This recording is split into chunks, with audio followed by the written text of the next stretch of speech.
Sơnស្ដីបងប្អូនទាំងអស់គ្នាសូមស្វាគមន៍មកកាន់នីតិរឿងនីតិនៅក្នុងព្រះគម្ពីរថ្ងៃនេះយើងនឹងស្ដាប់រឿងនិទានអំពីព្រះយេស៊ូវបានបង្ហាញខ្លួននៅមុខម៉ារីដែលដកស្រង់ចេញពីព្រះគម្ពីរយូហានជំពូក20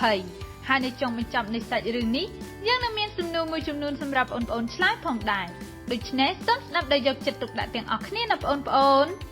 ការណែនាំមេរៀនតើបងប្អូនធ្លាប់ចូលរួមពិធីបុណ្យសពដែរឬទេតើអ្នកចូលរួមមានអារម្មណ៍យ៉ាងណានៅពេលទៅចូលរួមពិធីបុណ្យសពតើបងប្អូនធ្លាប់ឃើញមានអ្នកស្លាប់ហើយអាចរស់ឡើងវិញបានដែរឬទេយើងទាំងអស់គ្នាដឹងហើយថាគ្មាននរណាម្នាក់មានថាមពលអាចរស់ឡើងវិញបន្ទាប់ពីពួកគេស្លាប់នោះទេតែមានមនុស្សម្នាក់ដែលស្លាប់ហើយអាចរស់ឡើងវិញបានយើងនឹងស្វែងយល់ពីបុគ្គលដ៏ពិសេសម្នាក់នោះដែលបានសន្យាថានឹងផ្ដល់នូវថាមពលដូចគ្នាមកឲ្យយើងរាល់គ្នាតាមរយៈគាត់រឿងនៅក្នុងព្រះគម្ពីរកាលពីសប្តាហ៍មុនយើងបានរៀនពីព្រះយេស៊ូវបានសុគតលើឈើឆ្កាងជំនួសអំពើបាបរបស់យើងដើម្បីឲ្យយើងអាចក្លាយជាចំណែកនៃគ្រួសាររបស់ព្រះបានក្រោយពីព្រះយេស៊ូវសុគតព្រះអង្គត្រូវបានគេបញ្ចុះទៅក្នុងភ្នូរដែលភ្នូរគឺដូចជារូងភ្នំអញ្ចឹងថ្មដ៏ធំមួយត្រូវបានគេយកមកដាក់នៅមាត់ច្រកចូលក្រោយពីគេបញ្ចុះសពព្រះយេស៊ូវហើយមិត្តរបស់ទ្រង់ទាំងអស់កើតទុក្ខយ៉ាងខ្លាំងពួកគេគិតថាពួកគេនឹងមិនអាចឃើញព្រះយេស៊ូវទៀតទេ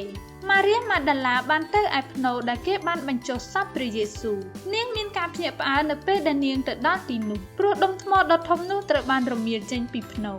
នាងបានរត់ទៅប្រាប់ពេត្រុសនិងយូហានដែលជាមិត្តជិតស្និទ្ធរបស់ព្រះយេស៊ូវពេត្រុសនិងយូហានរត់ត្រឡប់ទៅឯភ្នូរវិញពួកគេបានឃើញតែក្រណាត់ដែលគេរុំសពព្រះយេស៊ូវក្នុងរូងភ្នំប៉ុន្តែព្រះយេស៊ូវមិនបាននៅទីនោះទេមួយសន្ទុះក្រោយមកពេត្រុសនិងយូហានបានត្រឡប់ទៅផ្ទះវិញប៉ុន្តែម៉ារីបាននៅខាងក្រៅភ្នូរហើយអង្គុយយំនាងសោកសៅជាខ្លាំងបន្ទាប់មកម៉ារីមើលទៅក្នុងភ្នូរម្ដងទៀតលើកនេះនាងបានឃើញទេវតាពីររូបនៅកន្លែងដែលគេទុកសពព្រះយេស៊ូវទេវតាសួរម៉ារីថាហេតុអ្វីបានជានាងយំពេលនោះព្រះយេស៊ូវយាងមកពីក្រោយនាងហើយហៅឈ្មោះរបស់នាងម៉ារីបានដឹងថាជាព្រះយេស៊ូវនៅពេលដែលទ្រង់ហៅឈ្មោះរបស់នាងម៉ារីសប្បាយចិត្តពីព្រោះព្រះយេស៊ូវបានរស់ពីសុគតឡើងវិញ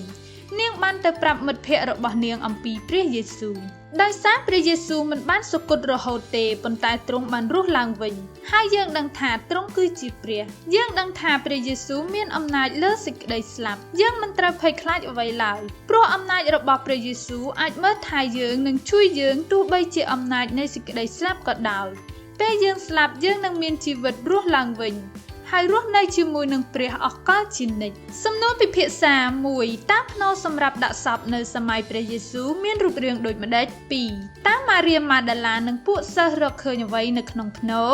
3តើមានអ្វីកើតឡើងចំពោះព្រះយេស៊ូវ4ដោយសារព្រះយេស៊ូវមានព្រះជន្មរស់ឡើងវិញតើបានធ្វើឲ្យអ្នកមានសេចក្តីសង្ឃឹមអ្វីខ្លះផលគម្ពីរចងចាំយូហានជំពូក11ខ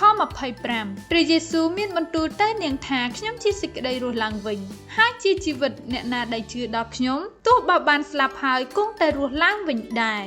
សម្រាប់មេរៀនសាលាថ្ងៃអាទិត្យដែលតេតងទៅនឹងរឿងនិទានព្រះគម្ពីរខាងលើនេះសូមចុចនៅលើ link ខាងក្រោមចង់ស្ដាប់រឿងថ្មីៗទៀតអត់បើចង់កុំភ្លេចមកសាលាថ្ងៃអាទិត្យទាំងអស់គ្នាណាបងប្អូន